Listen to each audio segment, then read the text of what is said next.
کردن لەسەر کۆی لایەنەکانی دۆسیەی داناغاز و ڕێکەوتنەکەی حکوومەتی هەرێم لەگەڵ پێترلیەم میوانداری بەڕێز سۆران عومەر سعید ئەندامی لیژنەی دارایی پەرلەمانی کوردستانمان کردووە. کاک سۆران سڵاوت لێبێ و بەخێربێی. سڵاو لە ئێوە و لە بینەرانی بەڕێزیش. کۆمنتان چییە لەسەر پێکاتنەکەی پێرەڵەوە حکوومەتی هەرێم؟ بە ناوی خوای بەخشندەی میهرەبان، ئێمە هەر لە سەرەتاوە دەمانزانی کە حکوومەتی هەرێم چۆتە دۆسیەیەک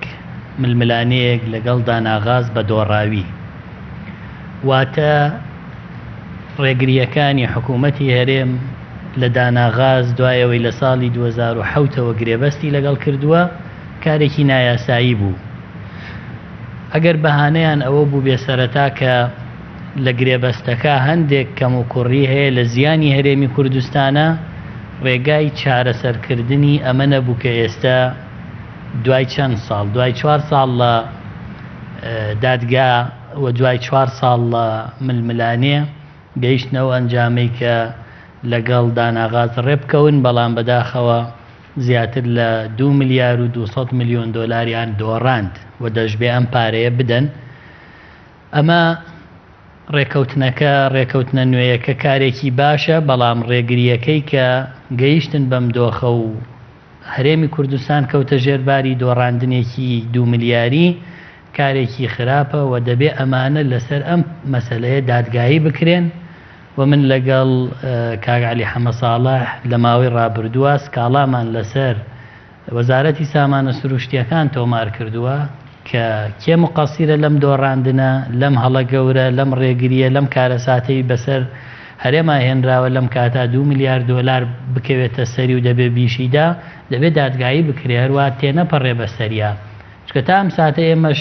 تێنەگەشتین لەوەی ئەمانە بۆ ئەم کاریان کرد کە هەر ڕێک دەکەوتن بۆ لە سەرەتاوە ڕێگریان کرد. بەڵام دوجار ڕێکەوتنەکە ئەوەی ڕاگرت کە داناغاز 27 ملیار دۆلاری تر نەباتەوە و هەرێم نەکەوێتە ژێرباری قەرزی داناغاز کە 29 ملیار دۆلار ئەمە مەترسی گەورە بوو. زۆر باشە. کاک سۆران، پێتان وایە ئەوەندەی کە ئێوە وەک ئەوەی کە ئەندامی پەرلەمانی کوردستانن و خوێندنەوەتان لەسەر ئەم دۆسیە تایبەتانە هەیە، پێتان وایە لە هیچ سوچێکی دنیا هیچ حکوومەت و وڵاتێک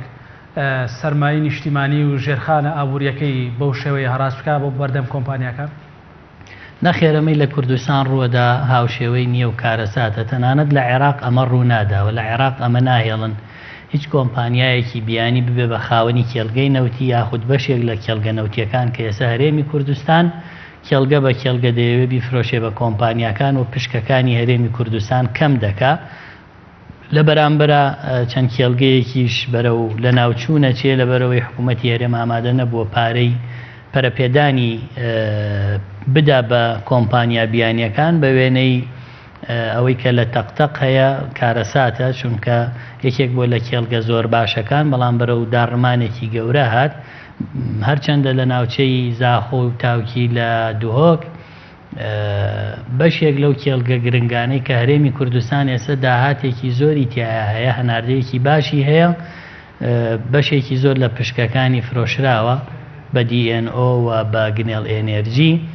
کە هەر لە سەرەتاوە ئەمە شکستی سیاسەتی نەوتی حکوومەتی هەرێم دوای چەند ساڵێکی کەم نیشانەدا لەوەی کە چۆن داهاتەکەیان برد و بە نادیاری هێشتیانەوە و هەرێمیان تووشی ئەم دۆخە کرد. بە هەمان شێوە ئێستا دایانێت بۆ پینەی ئەو عیبانەی کە لەو بوارە لە بواری سیاسەتی فاشیلی نەوتوگازە بەرهەمیان هێناوە بە فرۆشتنی پشکەکان و کێڵگەکان ئەمە پڕ بکەنەوە کە ئەمەش دوجار زیانی گەورەی بۆ هەرێمی کوردستانە بێت. زۆر باشە کاک سۆران، ئاگایانی سیاسی و ئەندامانی پەرلەمانی کوردستان و زۆر جاریش لایەنەکانی دەرەوەی پرۆسەی گەندەڵی باستەوە دەکەن کە دۆسیەی نەوت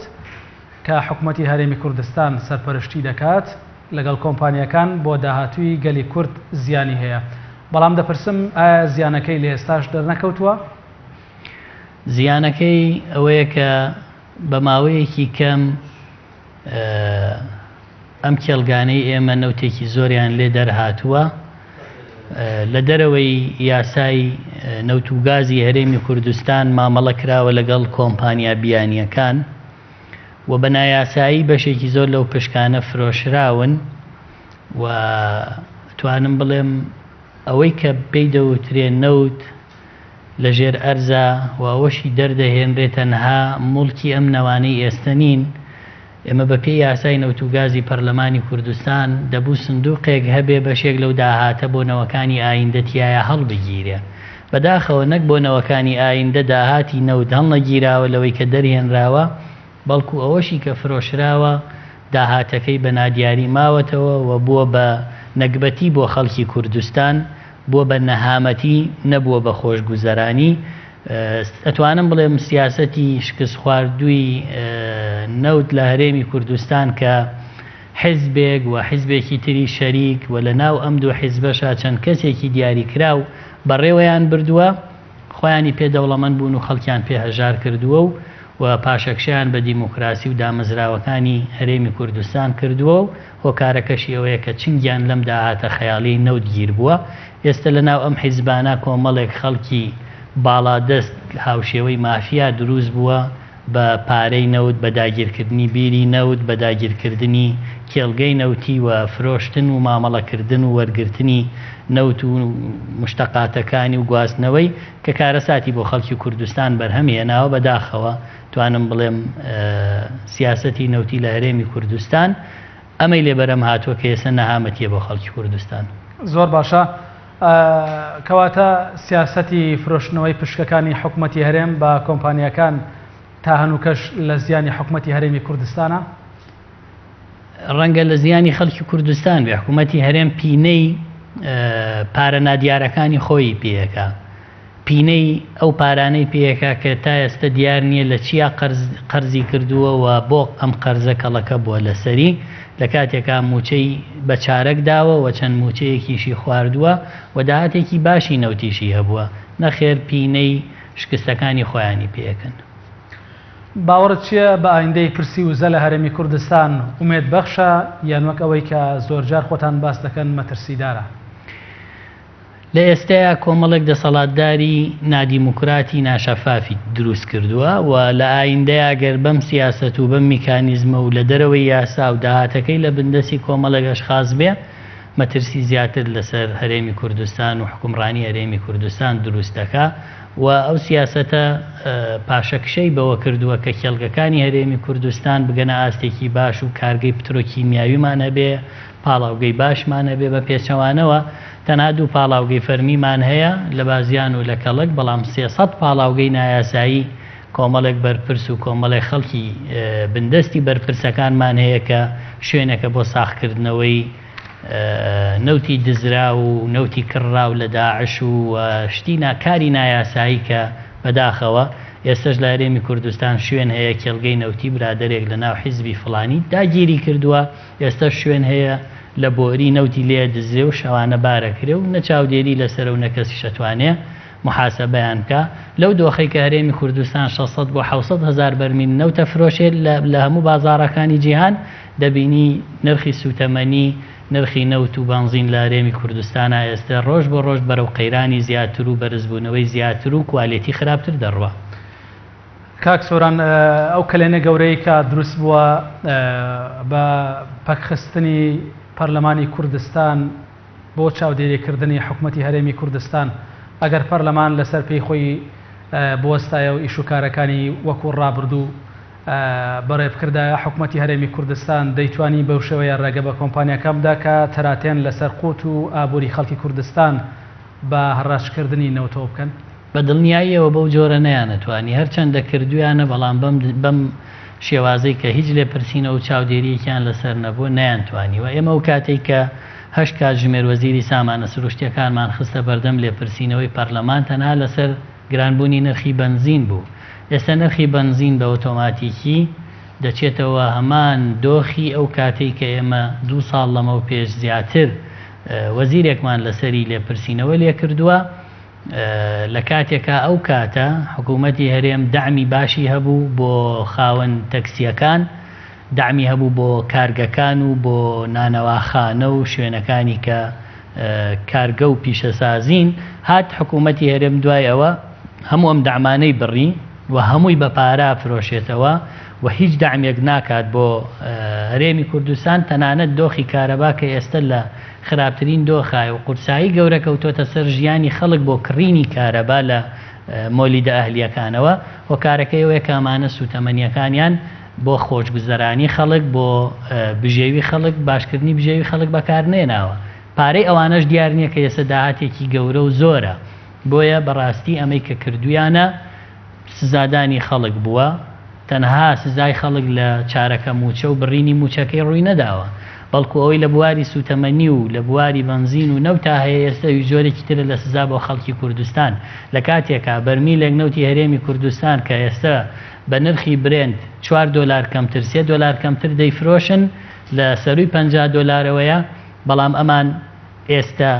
ئەمەی کە لە بازاڕی جیهانیا بەو نرخە گرانە دەیفرۆشن بیدەن بە پاڵاوگەکانی ناوخۆ نرخی بەنزین و نەوت لە هەرێمی کوردستانە نیو هێندەی ئێستا کەم دەکا بەڵام ئامادە نین ئەمە بکەن لە کاتێکا پارەی زیاتریشیان دەسەکەوە بۆ چونکەوان پارەکە بە مۆڵی دەبەنە دەرەوە و کەسیش نازانێت چی لێ دەکا و نەبوو موچەش بەکاری دێنن نەبوو ئاوادانکردنەوە و خۆشگوزەرانی خەڵک زۆر باشە معلومی جەنابتە کاک سۆران باسی سربەخۆیی ئێستا لە هەرێمی کوردستان ئایندەی سربەخۆیی لە سای گرێبەستە نەوتیەکانی کۆمپانیەکان لەگەڵ حکوومەتی هەرێمی کوردستان لەکوێیە گرێبەستەکان هیچی بۆ پەرلەمان ڕوون نییە شەفاف نییە لەو کاتانانە بێ کە ئێمە تووشی کێشەی یاسایی بووین لەگەڵی کۆمپانیەکانە وا دەزانم هەندێک کۆمپانیا لە هەرێمی کوردستان پێگەیان وا داکوتاوە کە وڵاتانی هەرێمی و نێودەوڵەتیش دەستیان هەیە لەو پرسا و ڕەنگە ئێمە هەروە سەربەخۆ نەتوانین مامەڵە بەو نەوتەوە بکەین کە هەمانە وەکۆی لە عێراقەیە و سیاسەتی لە هەرێمی کوردستان پەیڕەو کراوە سیاسەتی سەربەخۆیی لە مامەڵەی نەوتیە لە سیاسەتی نەوتیا کەم کردوتەوە هەرێمی کوردستان کەوتۆتە ژێرباری مەرج و گرێبەستی 50 ساڵەی وڵاتێکی وەکو تورکیا و وڵاتێکی وەکو رووسیا کە لەم دواییانە لەگەڵ ڕووس نەفت کراوە و لەگەڵ کۆمپانیاکانی تری هەندێک لە وڵاتان کراوە ئەمانە توانم بڵێم هێشتا هەندێک نەتیجەی سلبی هەیە لێی دەرنەکەوتووە بەڵام لە هەندێک قۆناغی ترا دەردەکەوێت کاتێک ئێستا بینین DNO گنێڵ ئێنێرجی دەبێ بە مژدە بۆەوەی کە لە قەرزەکانیان خۆش بوون بەڵام نازانن کێڵگەکانیان پێفرۆشتون لە بەرامبەر ئەو پارانەی کە لەلایەنە کە ئەمەوا دەکات سبەینە ئێمە بکەوینە ژێرباری هەندێک مەرج و فشاری هەرێمی و نێودەوڵەتی لە ڕێ ئەو کۆمپانیایانەی کە لە بواری نەوتا لە هەرێمی کوردستانن. بەڵێ بەڕێز سۆران عومەر ئەندامی لیژنەی دارایی پەرلەمانی کوردستان زۆر سپاس کە لە ستودیۆ کارمان لە شاری سلێمانی لەگەڵمان بوویت.